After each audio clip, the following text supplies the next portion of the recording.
నేను intermediate second year MPC చదువుతున్నాను. KGBV అటాకర్ మహబూబ్ నగర్ డిస్ట్రిక్ట్. నేను ఈరోజు మెంటల్ హెల్త్ గురించి చెప్పబోతున్నాను.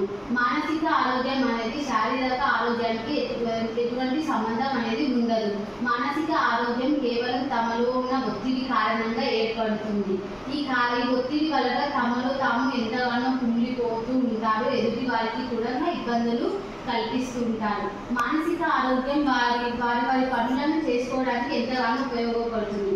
అంటే తమ రోజువారీ పనులను చేసుకోలేకపోవడం, ఎదుటి వారిపై ఆధారపడడం వంటివి దీని కిందికి వస్తూ ఉంటాయి. మానసిక ఒత్తిడి వలన వారు ఎంతో మందిని ఇబ్బంది పాలకు గురి చేస్తూ ఉంటారు. వారు ఇలా ఒత్తిడి కారణంగా ఎవరితో మాట్లాడలేకపోవడం, ఒంటరితనానికి అలవాటు కావడం, మత్తు పానీయాలను ఉపయోగించడం వంటివి కూడా వాళ్ళు అలవాటు పరుస్తూ ఉంటారు. ఈ మానసిక ఒత్తిడిని తగ్గించాలంటే మనం రోజు యోగా కానీ ధ్యానం కానీ చేస్తూ ఉండాలి. మంచి ఆరోగ్యాన్ని తీసుకోవడం కారణంగా కూడా మానసిక ఒత్తిడిని మనం కొంతవరకు తగ్గించవలసి ఉంటుంది. మరి కొంతవరకు తగ్గించాలంటే మన చుట్టూ ఉన్న ఏదైనా ఒక మంచి డాక్టర్ని సంప్రదించవలసి ఉంటుంది. ఆ డాక్టర్ని సంప్రదించిన తర్వాత ఆ మందులను వాడితే కేవలం ఆ టైం నిద్రను ప్రోత్సహించడం మాత్రమే అవుతుంది. కానీ ఆ మందులను వాడడం వలన వారు ఆ మందులకు ఎడిక్ట్ కావడం వల్ల జరుగుతుంది. దీని కారణంగా వాళ్ళ స్థితి మరింత పెరుగుతుంది, కానీ ఏమాత్రం మెరుగుపడదు.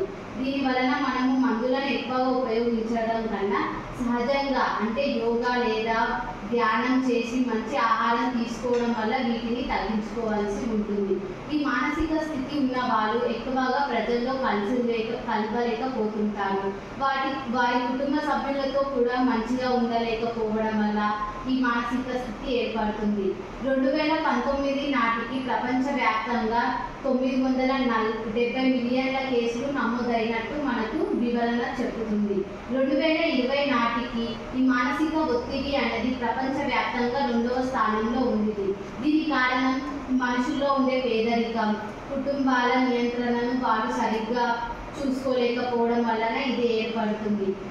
వారు పేదతనంతో బాధపడుతుండడం వలన ఆ ఒత్తిడి వలన వారు ఇంకా ఒత్తిడికి గురి అవుతూ ఉంటారు.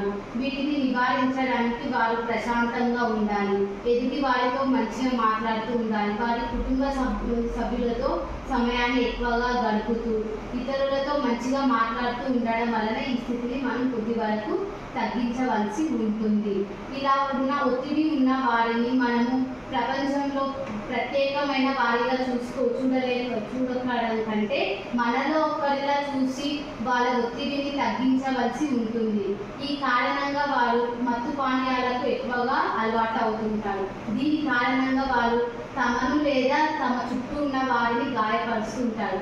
కొన్ని స్థితిలో ఈ మానసిక వ్యాధులు, మానసిక ఆరోగ్య పరిస్థితి ఉన్నవారు తమని తాము మానసికంగా హింసించుకుంటారు. కొన్నిసార్లు వారు మరణానికి కూడా పాల్పడుతూ ఉంటారు. అందుకే వారిని మానసిక రోగులుగా కాకుండా మనలో ఒకరిగా, మన ఫ్రెండ్స్గా లేదా మన చుట్టాలుగా భావించి వాళ్ళ స్థితిని అర్థం చేసుకొని వాళ్ళతో మంచిగా ఉండాలి. వాళ్ళ స్థితిని మర్చిపోయేలా వాళ్ళతో ఫ్రీగా మాట్లాడి వాళ్ళని మంచిగా చూసుకుంటే వాళ్ళ మానసిక ఆరోగ్యం చాలా వరకు మెరుగుపడుతూ ఉంటుంది. ఇలా వాళ్ళకు మంచి అలవాట్లను అలవర్చుకుంటారు. ఈ మానసిక స్థితి వలన వాళ్ళు తమ సొంత పనులను కూడా చేసుకోలేకపోతుంటారు. ఎదుటి వారిపై ఆధారపడుతుంటారు. వారికంటే వారి పక్కనున్న వాళ్ళు ఎక్కువగా ఇబ్బంది పడుతూ ఉంటారు. ఈ స్థితి కారణంగా వీరు అలా ఉండకుండా మంచి ఆరోగ్యంతో మంచి ఆహారాన్ని తీసుకోవడం వలన ఈ స్థితిని తగ్గించుకోవాల్సి ఉంటుంది.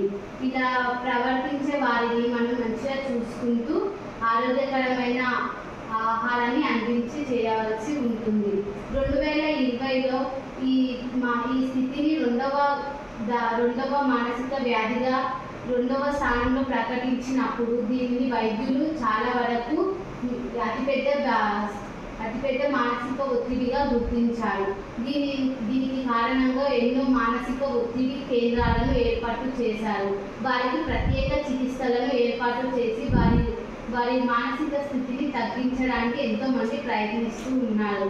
ఈ మన భారతదేశంలో ఎంతో మంది ఈ ఒత్తిడికి పాల్పడుతున్నారు.